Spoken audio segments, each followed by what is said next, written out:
Rocher. Lagacy, c'est la terre de nos origines, bien évidemment. Il s'est passé beaucoup de choses, aussi bien au niveau de l'entreprise qu'au niveau de la fondation. Et en guise d'introduction, je vous propose de découvrir un film que nous avons réalisé qui exprime les valeurs de la Fondation Yves Rocher. Comme je disais, elle vient d'ici, mais elle vient également du fait aussi de la volonté d'un homme, Yves Rocher, mon père. Et en fait, pour lui, la nature était un élément essentiel. C'est ce qui l'a sauvé quelque part quand il a perdu son père.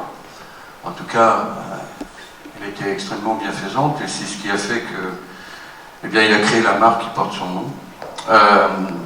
Et c'est vrai que, ouais, c'est quelques images des années 50. Vous voyez, il y a ma mère là qui est en haut là, avec mes frères. C'était la création d'usines dites des Brels à une époque. Alors on a changé de nom, c'est devenu les Primes Verts, parce qu'il y a un ruisseau qui s'appelle les Brels quand même. Mais au-delà de ça, quand il a créé son entreprise, il avait une vraie vision. Première vision, c'était de développer de l'emploi. Deuxième point, c'est d'avoir une démarche sociale, aussi environnementale, mais également une démarche sociétale. Et d'entrée de jeu dans les années 1970, eh bien, oui, nous étions en 72, j'y étais, bon, j'avais 15 ans, Jean-Philippe aussi, ici présent également. Il y avait le congrès des jeunes amis des animaux et de la nature. Et je donnais la parole à mon ami Alain Bougrain-Dubourg, qui était également présent. Une rencontre qui a marqué les souvenirs de l'enfant que j'étais à l'époque. En 1974, on était plus de 500 jeunes qui se mobilisaient pour la nature et pour le vivant. Et je pense que si je suis là aujourd'hui, c'est aussi parce que j'ai participé à cette manifestation. Et puis en 1991, nous décidons, mon père et moi-même, de créer la fondation. Ça nous a paru d'entrée de jeu évident.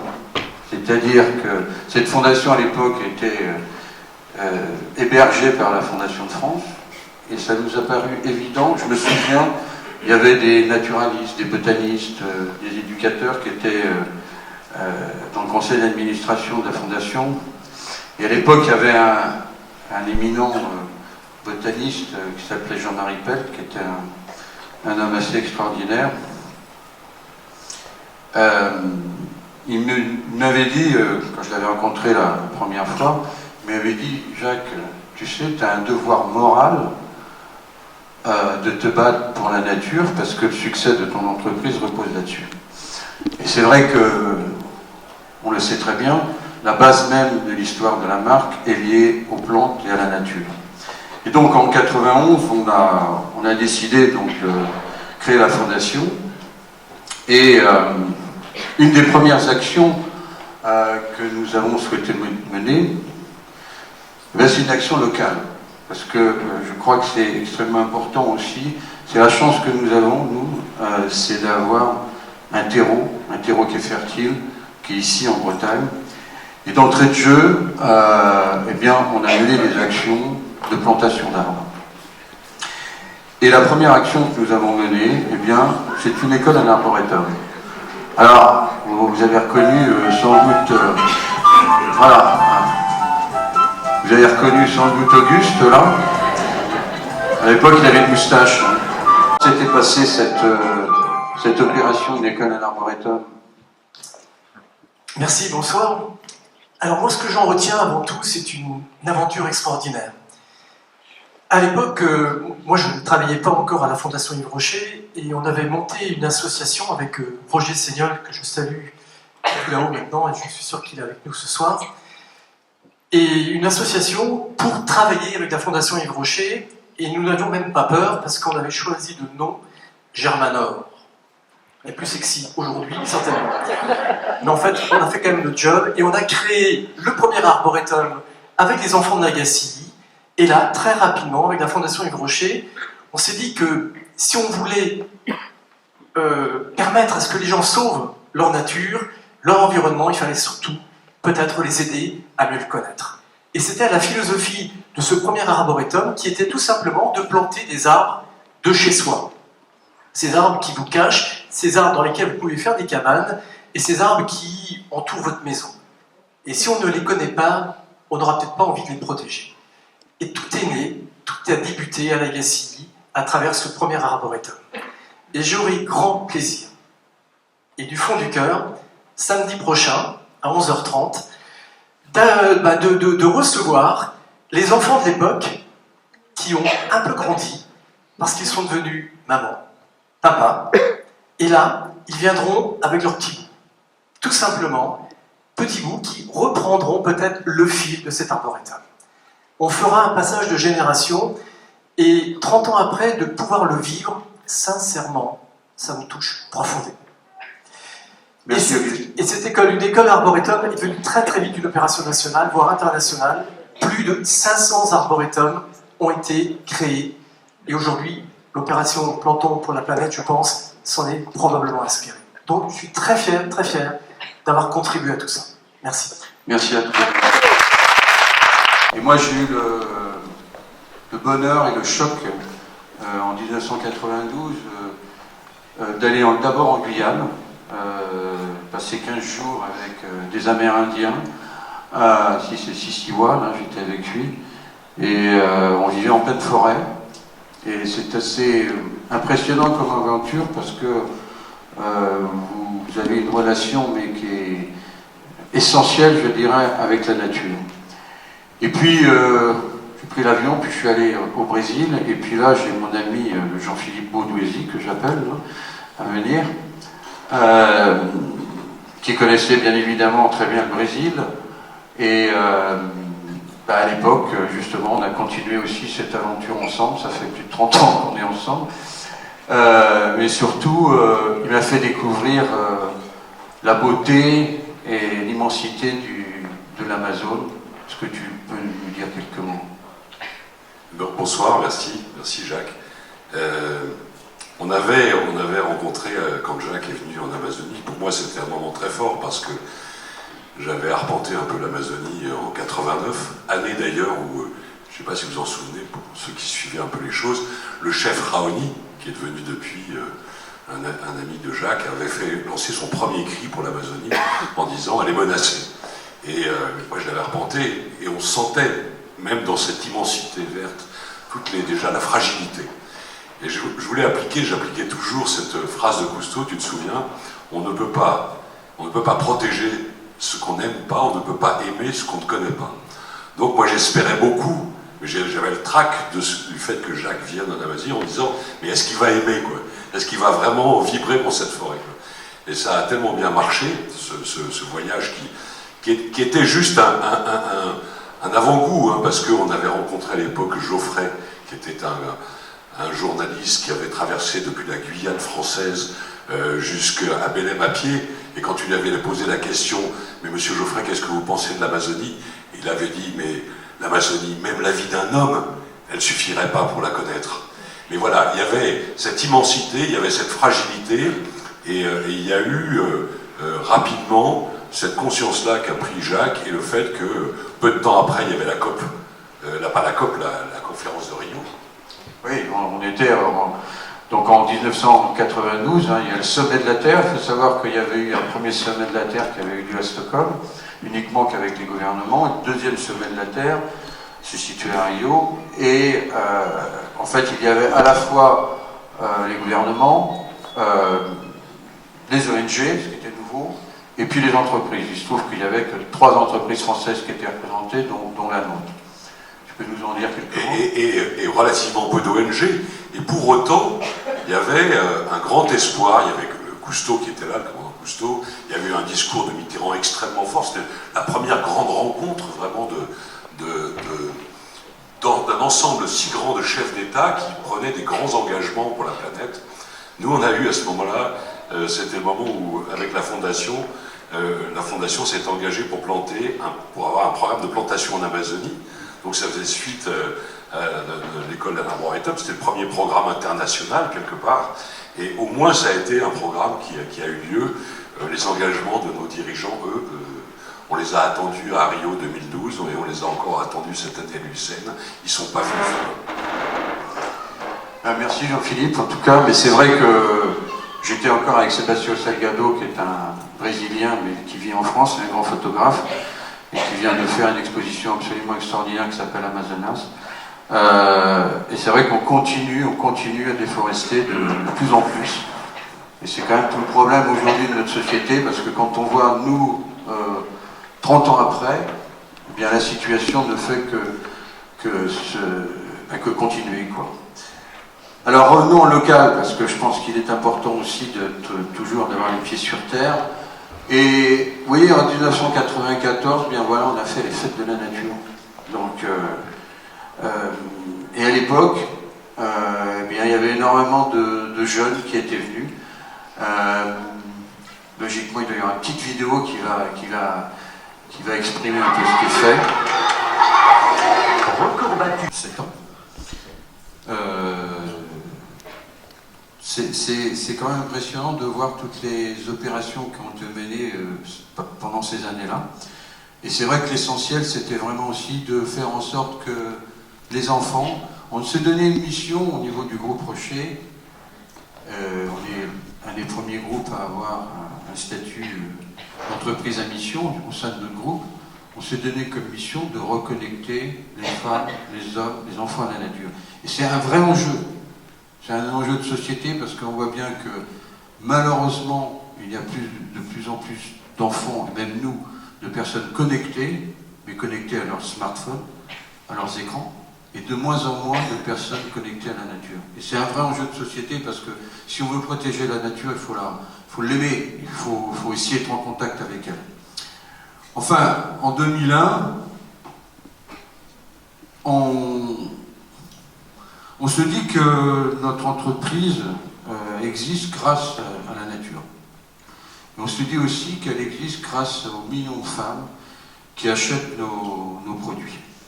Et donc de ce fait, on se dit, tiens, et si on créait un prix, on était peut-être en avance, hein, c'était en 2001, il y a 20 ans, un prix qui met en valeur des femmes extraordinaires qui agissent pour l'environnement. Je vous propose de découvrir un petit film qui présente un peu cette action depuis 20 ans.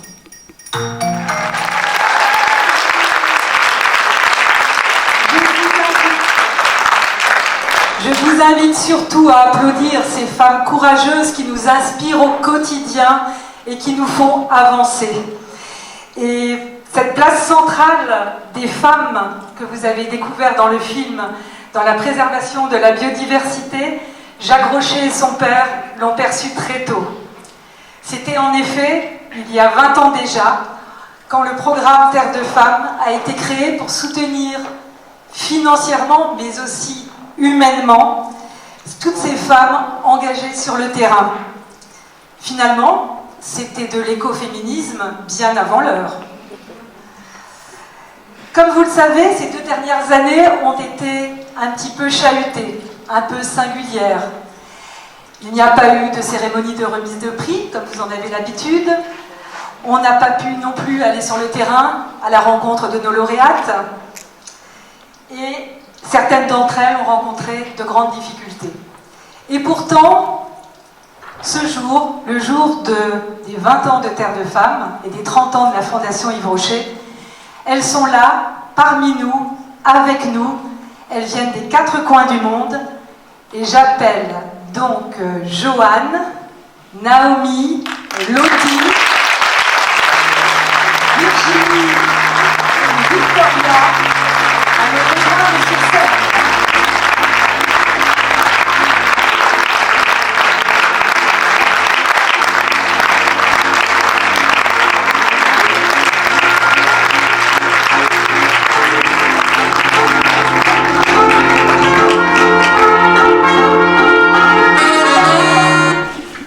Voilà, donc je vous présente nos 5 lauréates Terre de Femmes 2021. Et donc, je vais commencer par donc, Joanne, qui nous vient de France, Naomi, qui arrive du Bénin, Loti, du Pérou, et puis après, je passerai à ma gauche, mais on verra tout à l'heure. Voilà. Donc, alors, parce que vous savez que Françoise, à la communication, a toujours de très bonnes idées, elle m'a demandé de vous demander de faire quelque chose dont je n'ai pas bien retenu le nom. Je crois que c'est un pitch. Voilà, merci beaucoup. Donc Joanne, je crois que tu as l'habitude de faire ça. Et toutes d'ailleurs les lauréates. Donc je te propose d'avancer sur scène et de nous raconter ce que tu fais à Villeurbanne, en France.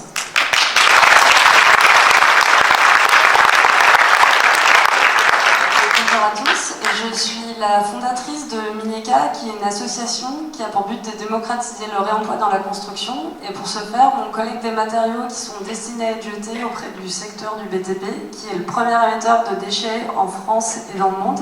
Et on les redistribue après solidaire dans notre stock, le Minestock à Villeurbanne, pour qu'ils aient une seconde vie auprès de tous les publics. Merci.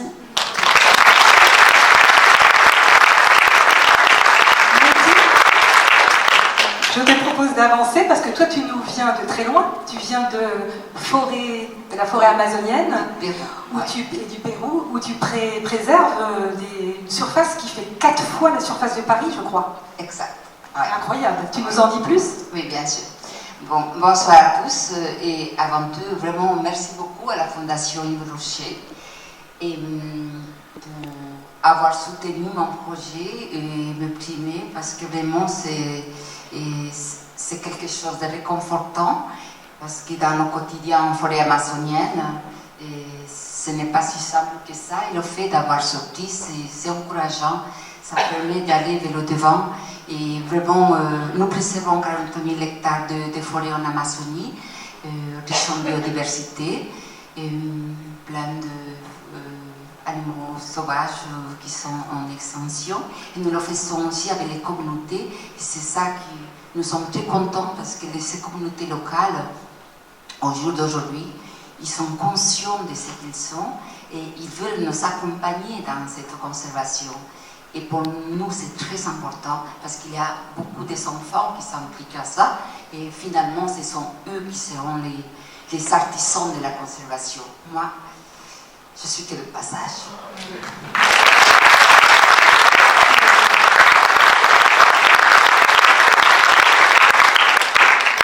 Enfin, Naomi, tu es notre première lauréate cette année et tu viens de Porto Novo, au Bénin.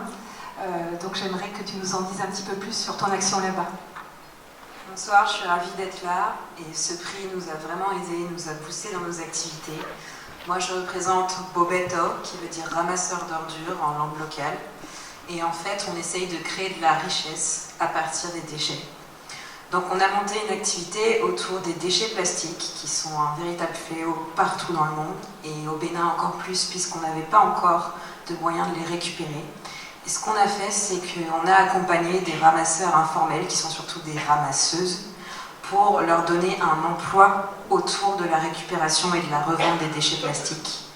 On a monté une unité de valorisation, la première dans la ville de Porto Novo, où on récupère entre 4 et 5 tonnes par mois, qu'on transforme en broyat avec des ouvriers qui sont aussi en insertion, et qu'on revend à des recycleurs qui sont capables d'en refaire des objets derrière. Et pour compléter tout ça, on mène des actions de sensibilisation dans les écoles, où on met en place des solutions de collecte pour que les enfants prennent l'habitude de ne pas jeter leurs déchets plastiques dans l'environnement.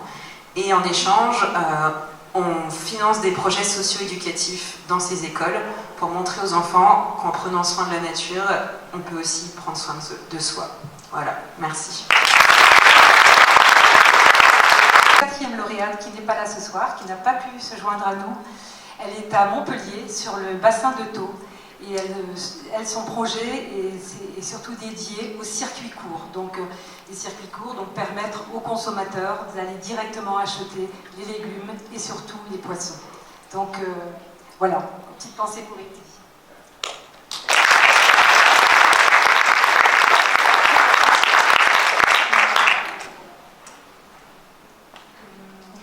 Covid, Madame Covid.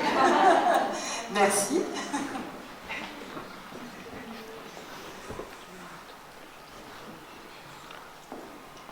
Mais alors, vous vous demandez sûrement, bon, là il y a 3 lauréates, Terre de Femmes France, qui sont les 2 jeunes femmes qui sont à côté de moi, à ma gauche? Eh bien, pour les initiés, vous vous souvenez que ce prix Terre de Femmes est donc organisé dans 11 pays en parallèle. Et chaque année, donc, nous avons la chance de pouvoir remettre en lice, en quelque sorte, ces 11 premières lauréates et de retenir les projets qui nous ont semblé les plus pertinents.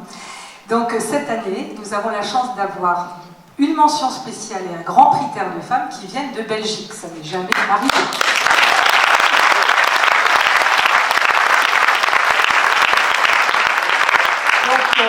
Virginie, tu vas peut-être commencer, parce que toi tu viens aussi d'Afrique, tout comme Naomi, et tu viens de Guinée-Conakry.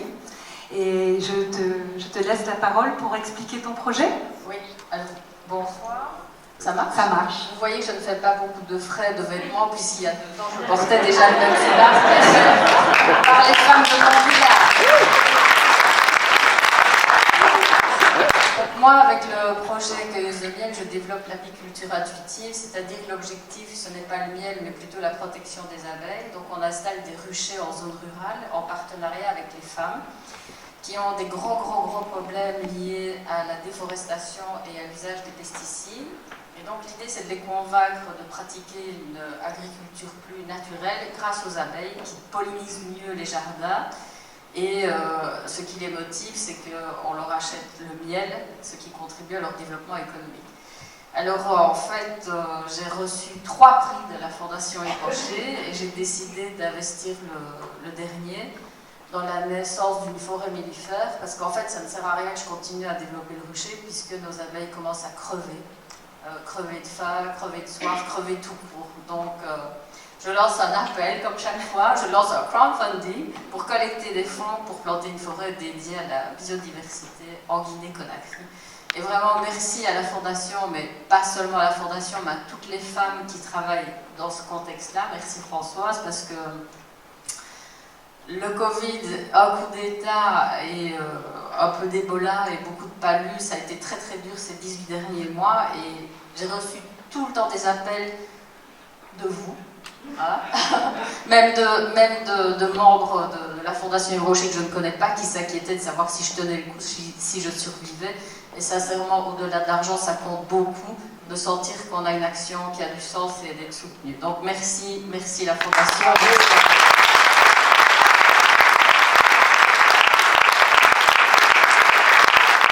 Et maintenant, nous accueillons le Grand Prix Terre de Femmes. Donc 2021, donc Victoria, comme vous l'avez compris, arrive de Bruxelles, avec quelques petits soucis de train, je crois. Et tu as un projet tu as un projet plus qu'un projet, parce que c'est vraiment une action aujourd'hui qui est importante sur un des marchés de Bruxelles, mais je te laisse la parole. Tout à fait, bonsoir tout le monde. Donc je fais partie de l'ASBL Culture et Game. C'est une ASBL située aux abattoirs d'Anderlecht, donc c'est un lieu assez emblématique dans le centre de Bruxelles, où il y a un grand marché du vendredi au dimanche. Et avec notre ASBL, on essaye de créer de la cohésion sociale sur ce site, les jours où il n'y a pas de marché. Et un des projets pour faire ça, c'est la récupération des invendus des fruits et légumes le dimanche à la fin du marché. Donc en fait, on va se retrouver avec une trentaine de bénévoles qui vont venir chaque dimanche pour aller récupérer tous les fruits et légumes invendus du marché. Et on va récolter en moyenne entre 3 et 4 tonnes de fruits et légumes en l'espace de 2-3 heures.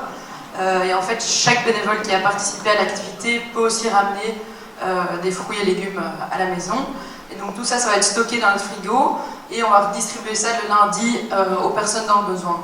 Donc il y a plus ou moins entre 50 et 70 personnes qui viennent chercher un colis qui va aider les familles dans le besoin à avoir accès à des fruits et légumes frais.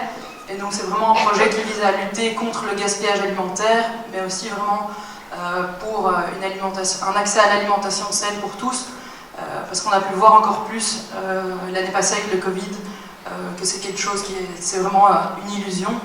Tout le monde n'a pas accès à de la nourriture saine, et donc on essaye avec Culture et Game de combattre Ça, et on a lancé un nouveau projet au début de l'année 2021, qui est la Dream Kitchen. C'est un peu notre cuisine de rêve. C'est où tout le monde est le bienvenu pour venir donner un coup de main en cuisine.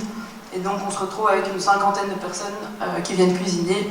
Et puis on distribue les repas à tous ceux qui en ont envie. Et c'est en donation libre, ce qui permet à chacun de contribuer selon ses moyens.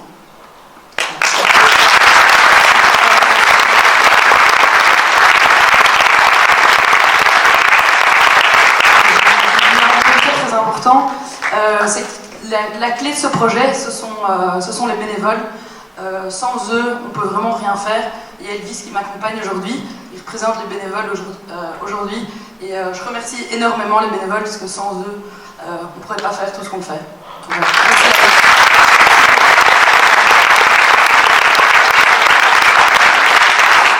Je vais donc maintenant vous demander de regagner votre place. Et pour les lauréates françaises, vous ferez un patrimoine nourricier et de la biodiversité. Alors je vais vous dire franchement que je ne suis pas une experte des graines, bien qu'en écoutant de plus en plus les lauréates, les spécialistes, je commence à me faire une petite culture. Mais je préfère passer la parole à Marie Bonneville, qui va nous rejoindre sur scène. Marie a été notre mention spéciale de l'International Award.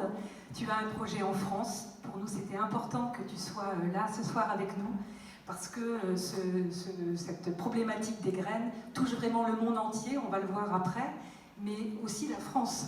Et dis-moi, qu'est-ce qui te fait avancer, toi, tous les jours, au quotidien? Pourquoi tu as cette passion pour les graines? Et pourquoi elles sont importantes pour notre futur aussi? Alors, qu'est-ce qui m'a amené à la graine? Tu as 3 minutes. Avant tout, moi, c'est passé par l'assiette. Donc, c'est de la graine à l'assiette. Donc, ça se passe évidemment dans l'alimentation. La graine, elle est là pour nous nourrir. Au Pérou, elle vit à 3900 mètres d'altitude. Elle vient rarement en France. Et elle consacre sa vie aux graines et à la conservation des graines pour son pays, qui est le pays andin. Voilà, donc Élise, qui l'accompagne, est la porte-parole en France de son association, et elle va lui servir d'interprète. Je demande donc à Élise et à Cléo Fesselia de venir sur scène.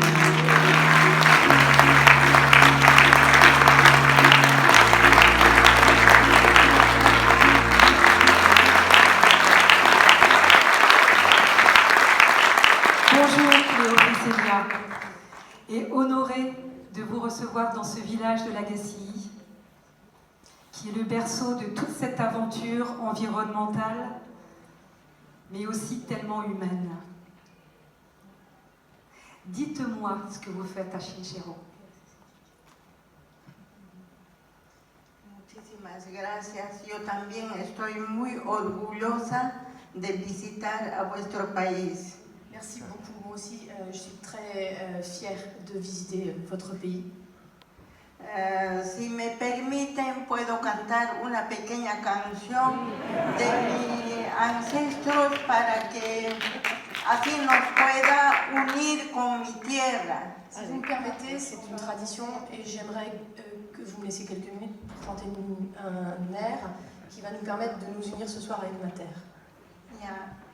Amapolai, amapolai, amapuni no kawanka, wachankani, pobrenkani, amapuni no kawanka, amapuni no kawanka. Gracias.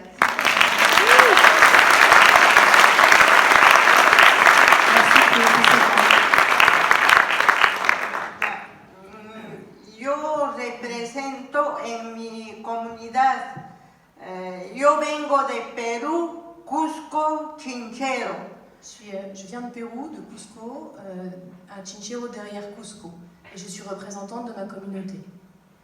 Y en mi comunidad yo guardo las semillas para toda la comunidad. Mi misión es guardar las semillas y también enseño a los niños y a las mujeres.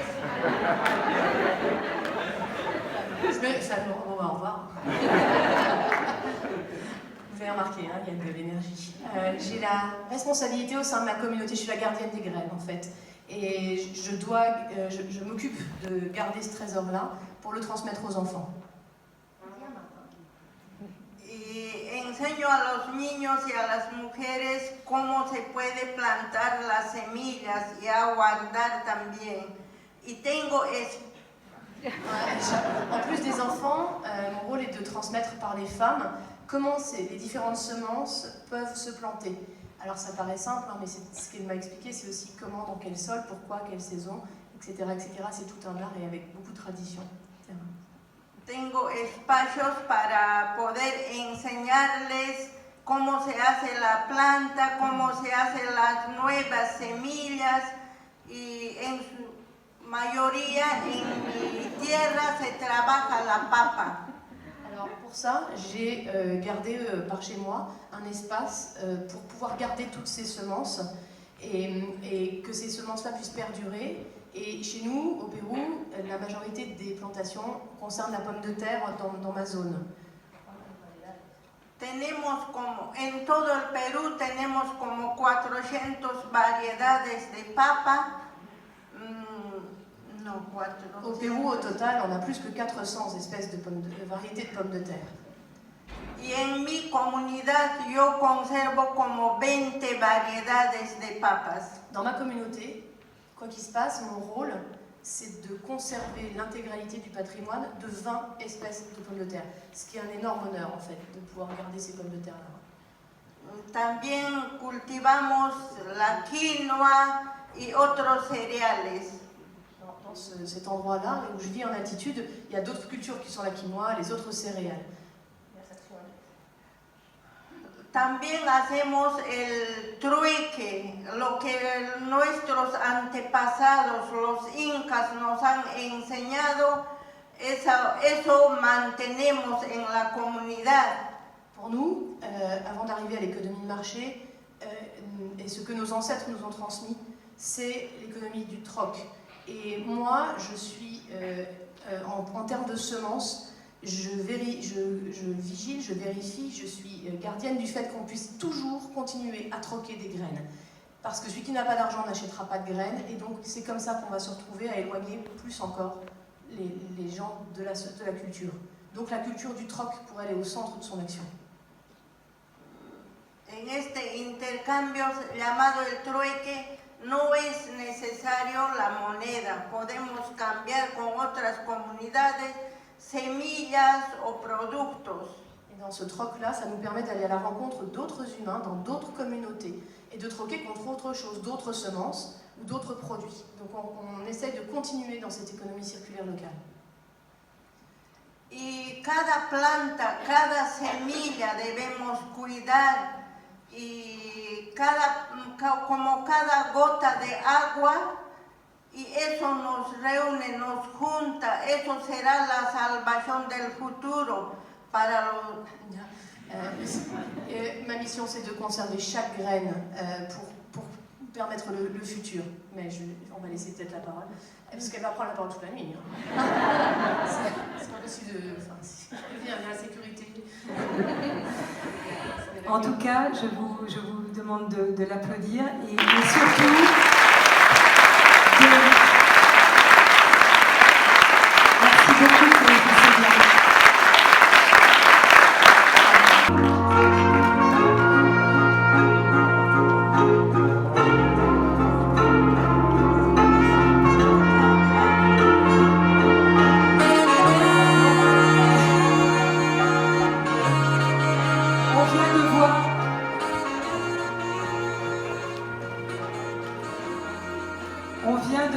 Des actions extraordinaires. Cette communauté de femmes est profondément enthousiaste. Et cet enthousiasme nous porte, nous aussi, au quotidien, à la Fondation Yves Rocher. Ce qui est formidable, c'est qu'elle mène des projets qui préservent la biodiversité, mais aussi en créant des emplois au sein de leur communauté locale. Et bien au-delà, on l'a vu. Elles créent du lien, ces femmes. Elles créent du lien, elles croient en des futurs possibles et elles sont pour nous une inépuisable source d'espoir. Merci encore.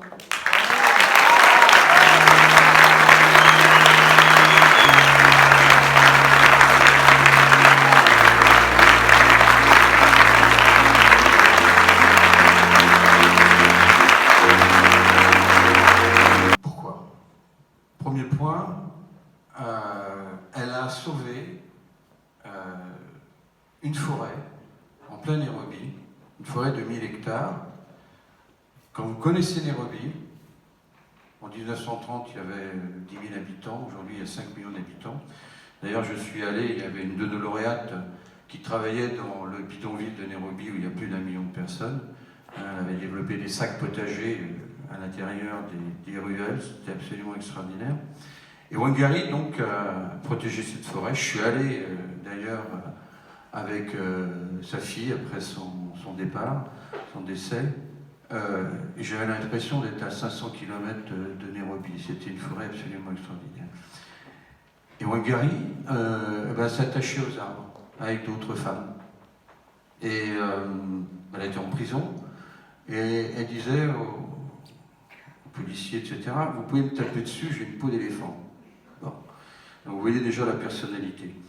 Et puis deuxième élément essentiel, c'est qu'elle a considéré que l'arbre était essentiel à la vie et participait aussi à l'émancipation des femmes au Kenya et dans d'autres pays africains.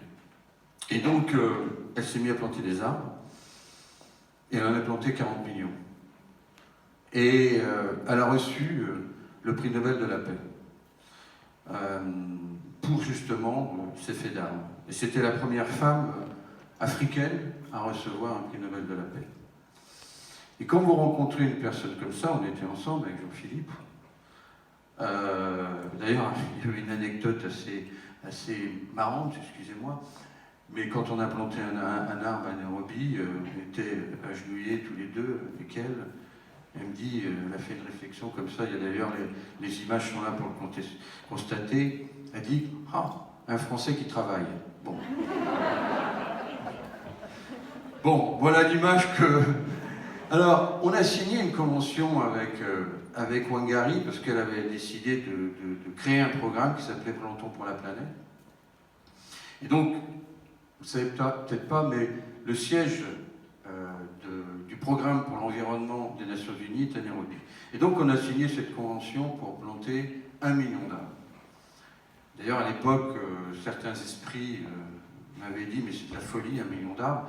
Mais comme j'avais rencontré une folle qui en avait planté 40 millions, je pensais que c'était tout à fait réalisable. Et d'ailleurs, elle m'avait dit, le point suivant, elle ne connaissait pas du tout la marque, elle est plutôt de culture anglo-saxonne.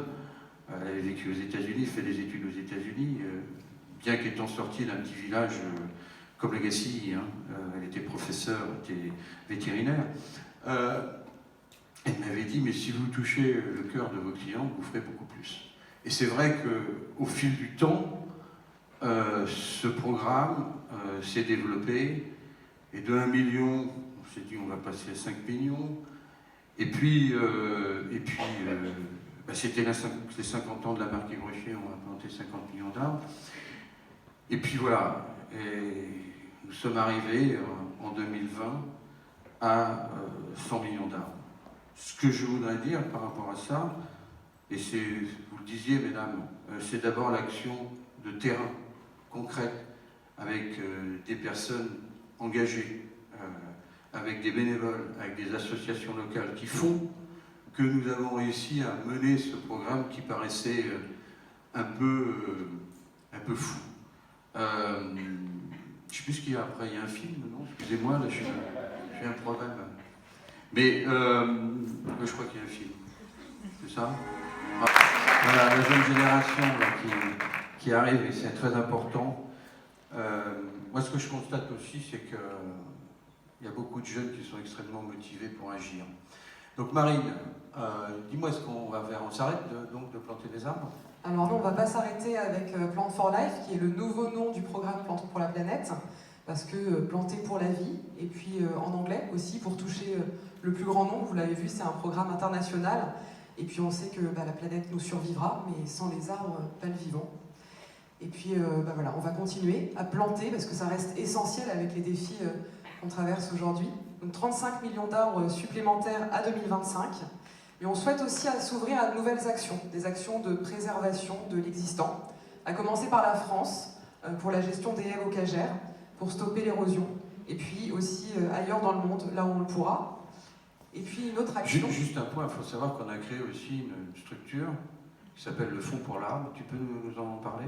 Oui, on en parlera aussi plus longuement demain, mais effectivement, ça fait plus de 12 ans qu'on est engagé en France sur tout le territoire pour planter des haies bocagères, parce qu'on perd encore tous les ans 11 500 km de haies. Donc c'est très important de reconnecter nos territoires avec ces arbres aussi hors forêt. On en parle peu, mais vous avez des pionniers aussi. Il y a entreprises aussi maintenant qui adhèrent voilà. au Fonds pour l'arbre. Et l'important, c'est aussi de rallier d'autres entreprises. On est avec 6 autres entreprises, Tribala, La Boulangère, Maison du Monde, Nature et Découverte, qui se sont engagées depuis l'année dernière à nos côtés pour soutenir cette action en France. Donc alors, et donc qu'est-ce qu'on fait en 2021 parce que... Eh bien, 2021, donc préservation, et puis aussi... Pas Covid, on a continué à planter quand même? Bah oui, on continue à planter, et on va aussi s'engager auprès des jeunes générations, donc en soutenant des actions de sensibilisation des jeunes, mais aussi en s'invitant dans leur quotidien, qui est aussi une réalité, celui des jeux vidéo. Alors, qui connaît Minecraft dans cette salle? Ah, il y en a quand même, hein. Il y a quand même des jeunes. Il y a quand même des jeunes dans la salle. Et des moins jeunes aussi. Alors Minecraft, en fait, on a participé à une opération avec Microsoft. Et Microsoft est mécène. C'est une société qu'ils ont achetée il y a quelques années. Mais Microsoft est mécène, justement, de la création de ce jeu. Alors explique-moi un peu qu'est-ce qu'on fait avec ce jeu. Alors voilà, pour ceux qui connaissent pas, c'est un jeu de construction. Et là, dans le jeu, on peut construire son arbre. Et nous, avec Plant for Life, on s'engage à planter les arbres qui sont construits, à les planter sur le terrain, dans la vraie vie. Et il y a un objectif de 100 000 arbres d'ici le mois de décembre. Et on en a combien? Là, il y en a déjà 30 000, Jacques, en 3 semaines. Alors allez-y. On va être débordés. C'est de la folie. Donc c'est super. Et du coup, on vous invite à nous rejoindre. Et aussi à nous rejoindre sur le terrain, parce que les animations de plantation reprennent. Et donc pour les Gaciliens et les Gaciliennes, il y a 2 animations de plantation qui vont être organisées. Et on va bientôt communiquer les dates, donc venez sur le site et vous informer des dates pour venir planter avec nous. Je vous donne rendez-vous. Ben, merci beaucoup Marine, et puis on va continuer.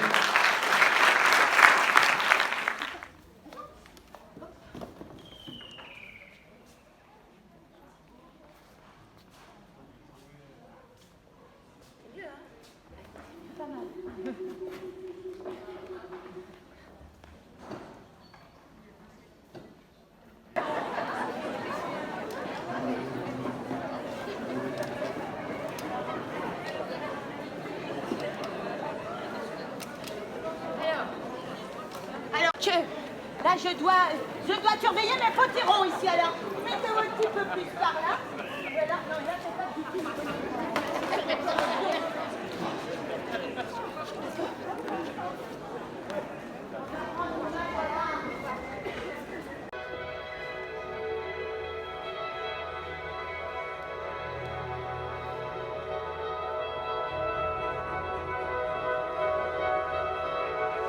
Contrôle une rivière,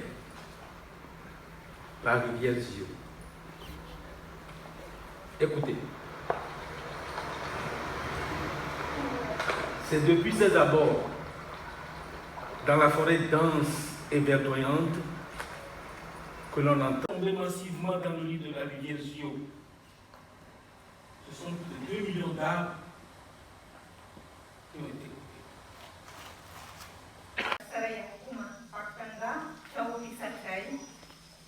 mana nyambitiani shukunja kayuyaita hatirani nyukanchi tandarina wakili sarayat ya kama